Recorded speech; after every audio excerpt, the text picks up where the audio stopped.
Hello everyone, my name is Daniela Marquez and here I will be presenting a paintbrush. A paintbrush is a very important tool as an artist. I grew up in knowing the basics on how to choose a proper paintbrush, depending on the project, how you're going to be painting, the techniques that you're wanting to show off. And I found that it's not always about the looks of a paintbrush, but the very basic details of it. For example, you really have to focus on the grip of the paintbrush. You have to be very comfortable. You have to know what is your style, obviously, in painting. There are a lot of longer paintbrushes, there are shorter ones, there are thicker ones, thinner. So it's just really important to know what is really going to be useful for your hand type, and that way you can't cramp as an artist since you're always constantly creating something new around your project. Also, I've realized that throughout the years you have to really prioritize the quality in paintbrushes. You can't really go and, I mean, if it's the way you like to style your art projects, then go for it. But you really have to find the quality of the hair of a paintbrush. For instance, you can always go to an art store, and sometimes even their own quality of paintbrushes are very special.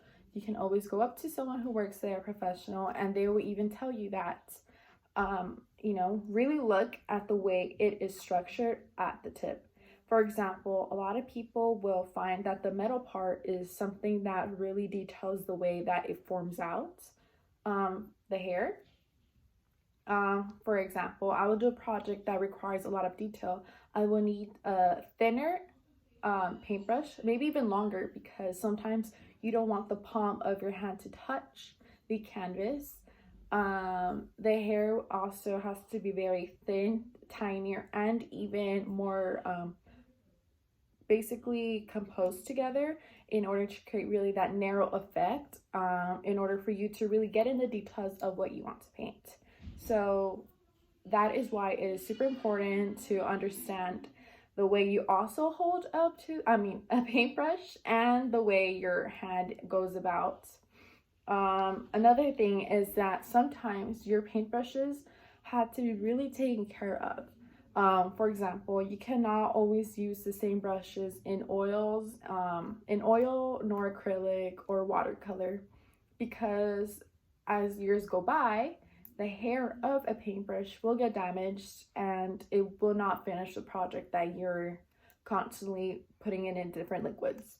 So you have to really have a set of paintbrushes for oils, for acrylics, and watercolors.